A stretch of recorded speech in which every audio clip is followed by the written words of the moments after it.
പ്രിയമുള്ളവരെ, വിശുദ്ധ ബൈബിൾ ഉൽപ്പത്തി മുതൽ വെളിപാട് വരെ നമുക്കൊന്നിച്ച് ഒരു വട്ടമെങ്കിലും വായിച്ച് ധ്യാനിക്കുക എന്ന ഉദ്ദേശത്തോടു കൂടിയാണ് ഈ പോഡ്കാസ്റ്റ് ചെയ്യുന്നത്. ഈ ബൈബിൾ പാരായണത്തിന് നമ്മൾ ഉപയോഗിക്കുന്നത് POC മലയാളം ബൈബിളാണ്. ഓർക്കുക, നാം വചനം വായിക്കുമ്പോൾ ഈശോ വചനമായി നമ്മോടൊപ്പം ഉണ്ടായിരിക്കും. മുടക്കം കൂടാതെ വചനം വായിക്കുന്നത് ഒരു നിയോഗമായി നമുക്കെടുക്കാം.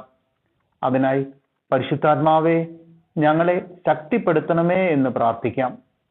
അതോടൊപ്പം വചനത്തിലെ വാഗ്ദാനങ്ങൾ ഞങ്ങളിലും ഞങ്ങളുടെ കുടുംബങ്ങളിലും നിറവേറണമേ എന്ന് പ്രാർത്ഥിച്ചുകൊണ്ട് നമുക്ക് ആരംഭിക്കാം.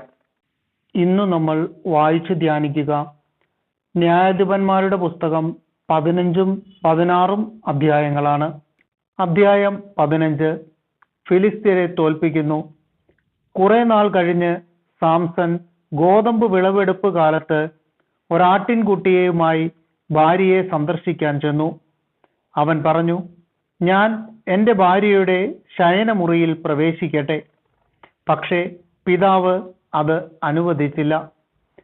അവളുടെ പിതാവ് പറഞ്ഞു, നീ അവളെ അതിയായി വെറുക്കുന്നുവെന്ന് വിചാരിച്ച് ഞാൻ അവളെ നിന്റെ കൂട്ടുകാരനു കൊടുത്തു. അവളുടെ ഇളയ സഹോദരി അവളേക്കാൾ സുന്ദരിയല്ലേ? അവളെ സ്വീകരിച്ചാലും.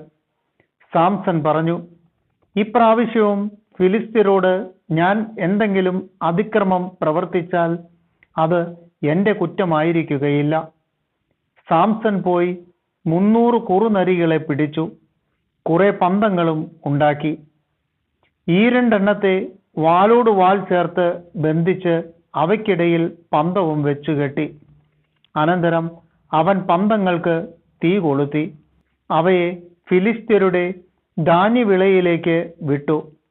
വയലിൽ നിൽക്കുന്ന വിളയും കൊയ്ത കറ്റയും ഒലിവു തോട്ടങ്ങളും കത്തിച്ചാമ്പലായി. ഫിലിസ്ത്യർ ചോദിച്ചു, ആരാണിത് ചെയ്തത്? അവർ പറഞ്ഞു, ആ തിമ്നാക്കാരന്റെ മരുമകനായ സാംസൺ.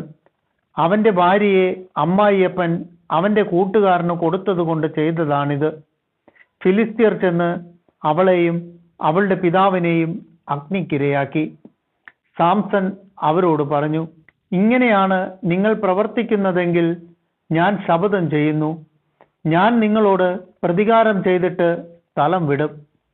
അവൻ അവരെ ക്രൂരമായി പ്രഹരിച്ച് കൊന്നുകളഞ്ഞു. അതിനുശേഷം അവൻ ഏത്താം പാറക്കെട്ടിൽ പോയി താമസിച്ചു. അപ്പോൾ ഫിലിസ്ത്യർ യൂദായിൽ ചെന്ന് പാളയമടിച്ച് ലേഹി പട്ടണം ആക്രമിച്ചു. യൂദായിലെ ജനം ചോദിച്ചു, നിങ്ങൾ ഞങ്ങൾക്കെതിരായി വന്നത് എന്തുകൊണ്ട്? അവർ പറഞ്ഞു, സാംസൺ ഞങ്ങളോട് ചെയ്തതിന് പകരം വീട്ടാൻ അവനെ ബന്ധനസ്ഥനാക്കുന്നതിന് വേണ്ടിയാണ് ഞങ്ങൾ വന്നിരിക്കുന്നത്.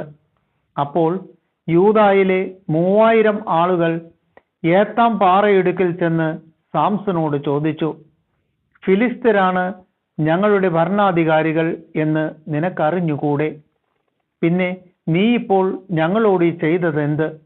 അവൻ പറഞ്ഞു, അവർ എന്നോട് ചെയ്തതുപോലെ ഞാൻ അവരോടും ചെയ്തു. അവർ പ്രതിവചിച്ചു, നിന്നെ ബന്ധിച്ച് ഫിലിസ്ത്യരുടെ കയ്യിൽ ഏൽപ്പിക്കാൻ വന്നിരിക്കുകയാണ് ഞങ്ങൾ. സാംസൺ പറഞ്ഞു, നിങ്ങൾ എൻ്റെ മേൽ ചാടി വീഴുകയില്ലെന്ന് സത്യം ചെയ്യുക. അവർ പറഞ്ഞു, ഇല്ല, ഞങ്ങൾ നിന്നെ ബന്ധിച്ച് ഫിലിസ്ത്യരുടെ കയ്യിൽ ഏൽപ്പിക്കുകയേയുള്ളൂ, കൊല്ലുകയില്ല. അവർ പുതിയ 2 കയറുകൊണ്ട് അവനെ ബന്ധിച്ച് പാറയ്ക്ക് വെളിയിൽ കൊണ്ടുവന്നു. അവൻ ലേഹിയിലെത്തിയപ്പോൾ ഫിലിസ്ത്യർ ആർപ്പുവിളികളോടെ അവനെ കാണാനെത്തി. കർത്താവിൻ്റെ ആത്മാവ് ശക്തിയോടെ അവന്റെ മേൽ വന്നു. അവനെ ബന്ധിച്ചിരുന്ന കയർ കരിഞ്ഞ ചണനൂൽ പോലെയായി തീർന്നു. കെട്ടുകൾ അറ്റുവീണു. ആയിടെ ചത്ത ഒരു കഴുതയുടെ താടിയെല്ല് കിടക്കുന്നത് അവൻ കണ്ടു. അതെടുത്ത് അവൻ 1000 പേരെ അതുകൊണ്ട് കൊന്നു. എന്നിട്ട് അവൻ ഘോഷിച്ചു, കഴുതയുടെ താടിയെല്ലുകൊണ്ട് ഞാൻ അവരെ കൂന കൂട്ടി. കഴുതയുടെ താടിയെല്ലുകൊണ്ട് 1000 പേരെ ഞാൻ കൊന്നു. ഇത് പറഞ്ഞിട്ട് അവൻ എല്ല് എറിഞ്ഞു കളഞ്ഞു. ആ സ്ഥലത്തിന് റാമാത്ത് ലേഹി എന്ന് പേര് ലഭിച്ചു. അവന് വലിയ ദാഹമുണ്ടായി. അവൻ കർത്താവിനെ വിളിച്ചപേക്ഷിച്ചു. അവിടുത്തെ ദാസന്റെ കരങ്ങളാൽ ഈ വലിയ വിജയം അവിടുന്ന് നേടിത്തന്നിരിക്കുന്നു. ഇപ്പോൾ ഞാൻ ദാഹം കൊണ്ട് മരിച്ച് അപരിചിതരുടെ കൈകളിൽ വീഴണമോ? ദൈവം ലേഹിയിൽ ഉള്ള പൊള്ളയായ ഒരു സ്ഥലം തുറന്നു.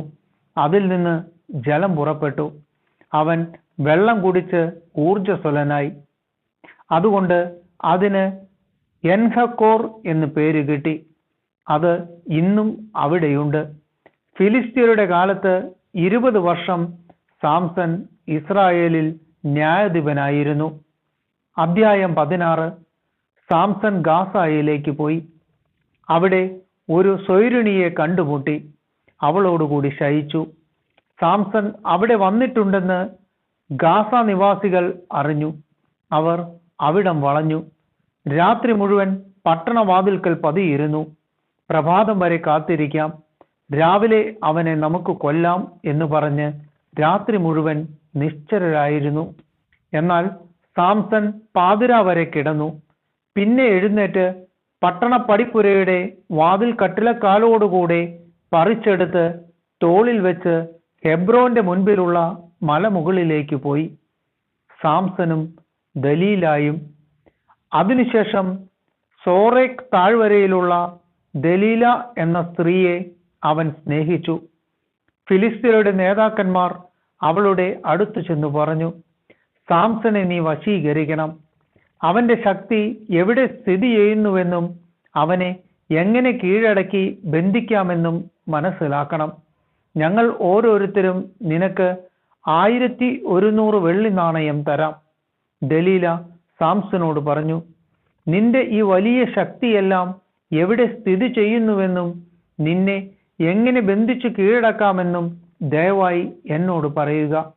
സാംസൺ മറുപടി പറഞ്ഞു, ഉണങ്ങാത്ത പുതിയ 7 ഞാൺ കൊണ്ട് ബന്ധിച്ചാൽ എൻ്റെ ശക്തി കുറഞ്ഞ് ഞാൻ മറ്റു മനുഷ്യരെ പോലെയാകും. അപ്പോൾ ഫിലിസ്ത്യ പ്രഭുക്കന്മാർ ഉണങ്ങാത്ത പുതിയ 7 ഞാൺ കൊണ്ടുവന്നു. ദലീല അവ കൊണ്ട് അവനെ ബന്ധിച്ചു. ഉൾമുറിയിൽ അവൾ ആളുകളെ പതിയിരുത്തിയിരുന്നു. അതിനുശേഷം അവൾ അവനോട് പറഞ്ഞു, സാംസൺ, ഇതാ ഫിലിസ്ത്യർ നിന്നെ വളഞ്ഞിരിക്കുന്നു. എന്നാൽ അഗ്നി ചണനൂലിനെ എന്ന പോലെ അവൻ ഞാണുകൾ പൊട്ടിച്ചു കളഞ്ഞു. അവന്റെ ശക്തിയുടെ രഹസ്യം പുറത്തായില്ല. ദലീല സാംസനോട് പറഞ്ഞു, നീ എന്നെ കബളിപ്പിച്ചു, എന്നോട് നുണ പറഞ്ഞു.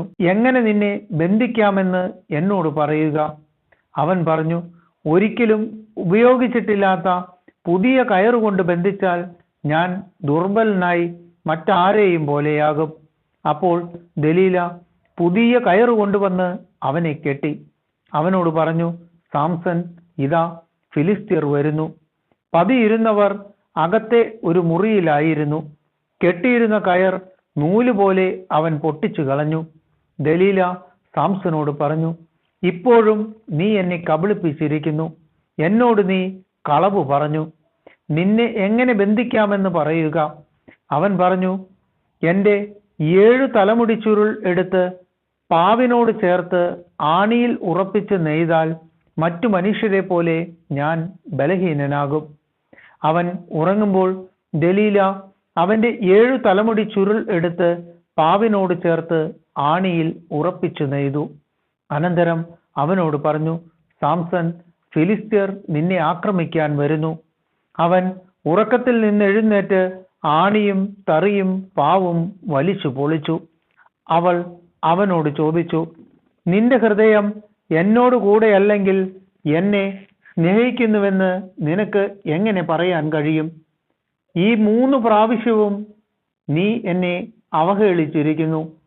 നിന്റെ അജയ്യ ശക്തി എവിടെ കുടികൊള്ളുന്നുവെന്ന് നീ എന്നോട് പറഞ്ഞിട്ടുമില്ല. അവൾ ഇങ്ങനെ ദിവസം തോറും നിർബന്ധിച്ചു. ആ അലട്ടൽ മരണത്തിനു തുല്യമായി. അവൻ രഹസ്യം തുറന്നു പറഞ്ഞു, ക്ഷൗരക്കത്തി എൻ്റെ തലയിൽ സ്പർശിച്ചിട്ടില്ല. ജനനം മുതലേ ഞാൻ ദൈവത്തിന് നാസീർ വ്രതക്കാരനാണ്. മുടി വെട്ടിയാൽ എൻ്റെ ശക്തി നഷ്ടപ്പെട്ട് ഞാൻ മറ്റു മനുഷ്യരെ പോലെയാകും. അവൻ സത്യം തുറന്നു പറഞ്ഞപ്പോൾ ദലീല ഫിലിസ്ത്യരുടെ നേതാക്കളെ വിളിച്ചു പറഞ്ഞു, ഈ പ്രാവശ്യം കൂടി വരിക. അവൻ സകല രഹസ്യങ്ങളും എന്നോട് പറഞ്ഞിരിക്കുന്നു.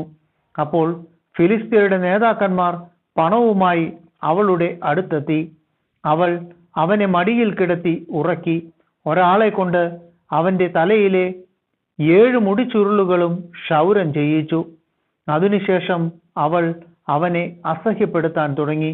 അവന്റെ ശക്തി അവനെ വിട്ടുപോയി. അവൾ പറഞ്ഞു, സാംസൺ, ഫിലിസ്ത്യർ നിന്നെ ആക്രമിക്കാൻ വരുന്നു. അപ്പോൾ അവൻ ഉറക്കമുണർന്നു പറഞ്ഞു, മറ്റവസരങ്ങളിൽ എന്ന പോലെ തന്നെ ഞാൻ രക്ഷപ്പെടും, എന്നെ തന്നെ സ്വതന്ത്രനാക്കും. കർത്താവ് തന്നെ വിട്ടുപോയ കാര്യം അവൻ അറിഞ്ഞില്ല.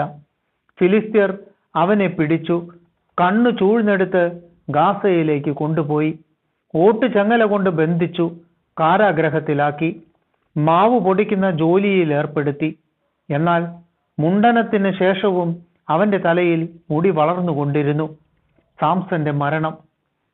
ഫിലിസ്ത്യ പ്രഭുക്കന്മാർ തങ്ങളുടെ ദേവനായ ദാഗോന് ഒരു വലിയ ബലി കഴിച്ചു സന്തോഷിക്കാൻ ഒരുമിച്ചു കൂടി. അവർ പറഞ്ഞു, നമ്മുടെ ദേവൻ ശത്രുവായ സാംസനെ നമ്മുടെ കയ്യിൽ ഏൽപ്പിച്ചിരിക്കുന്നു. അവനെ കണ്ടപ്പോൾ ജനങ്ങൾ തങ്ങളുടെ ദേവനെ സ്തുതിച്ചു പറഞ്ഞു, നമ്മുടെ ദേവൻ ശത്രുവിനെ നമുക്ക് ഏൽപ്പിച്ചു തന്നിരിക്കുന്നു. അവൻ നമ്മുടെ ദേശം നശിപ്പിച്ചവനാണ്, നമ്മിൽ അനേകരെ കൊന്നവനുമാണ്. സന്തോഷിച്ച് മതിമറന്ന് അവർ പറഞ്ഞു, നമ്മുടെ മുൻപിൽ അഭ്യാസം കാണിക്കുന്നതിന് സാംസനെ വിളിക്കുവിൻ. സാംസനെ അവർ കാരാഗ്രഹത്തിൽ നിന്ന് കൊണ്ടുവന്നു. അവൻ അവരുടെ മുൻപിൽ അഭ്യാസം പ്രകടിപ്പിച്ചു. തൂണുകളുടെ ഇടയിൽ അവർ അവനെ നിർത്തി. കൈക്ക് പിടിച്ചിരുന്ന ബാലനോട് സാംസൺ പറഞ്ഞു, ഒന്നു ചാരി നിൽക്കാൻ കെട്ടിടത്തിന്റെ തൂണുകൾ എവിടെയെന്ന് ഞാൻ തപ്പി നോക്കട്ടെ. പുരുഷന്മാരെയും സ്ത്രീകളെയും കൊണ്ട് കെട്ടിടം നിറഞ്ഞിരിക്കുന്നു. ഫിലിസ്ത്യ പ്രഭുക്കന്മാരെല്ലാം അവിടെ സന്നിഹിതരായിരുന്നു. മേൽത്തട്ടിൽ ഏകദേശം 3000 സ്ത്രീ പുരുഷന്മാർ അഭ്യാസം കണ്ടുകൊണ്ടിരുന്നു. അപ്പോൾ സാംസൺ കർത്താവിനെ വിളിച്ചപേക്ഷിച്ചു, ദൈവമായ കർത്താവെ, എന്നെ ഓർക്കണമേ. ഞാൻ നിന്നോട് പ്രാർത്ഥിക്കുന്നു, എന്നെ ശക്തനാക്കണമേ. ഞാൻ നിന്നോട് ഇപ്രാവശ്യം കൂടി യാചിക്കുന്നു. എൻ്റെ കണ്ണുകളിൽ ഒന്നിന് ഫിലിസ്ത്യരോട് പ്രതികാരം ചെയ്യാൻ എന്നെ ശക്തിപ്പെടുത്തണമേ. കെട്ടിടം താങ്ങി നിന്നിരുന്ന 2 നെടും തൂണുകളെ സാംസൺ പിടിച്ചു. വലതു കൈ ഒന്നിലും ഇടതു കൈ മറ്റേതിലും വെച്ച് അവൻ തള്ളി. അവൻ പറഞ്ഞു, ഫിലിസ്ത്യരോടുകൂടെ ഞാനും മരിക്കട്ടെ. സർവശക്തിയും ഉപയോഗിച്ച് അവൻ കുനിഞ്ഞു. കെട്ടിടം അതിലുണ്ടായിരുന്ന പ്രഭുക്കന്മാരുടെയും മറ്റാളുകളുടെയും മേൽ വീണു. മരണസമയത്ത് അവൻ കൊന്നവർ ജീവിച്ചിരിക്കുമ്പോൾ കൊന്നവരെക്കാൾ അധികമായിരുന്നു. സഹോദരന്മാരും കുടുംബക്കാരും വന്ന് അവന്റെ ശരീരം കൊണ്ടുപോയി. സോറായ്ക്കും എഷ്താവോലിനും ഇടയ്ക്ക് പിതാവായ മനോവയുടെ ശവകുടീരത്തിൽ സംസ്കരിച്ചു.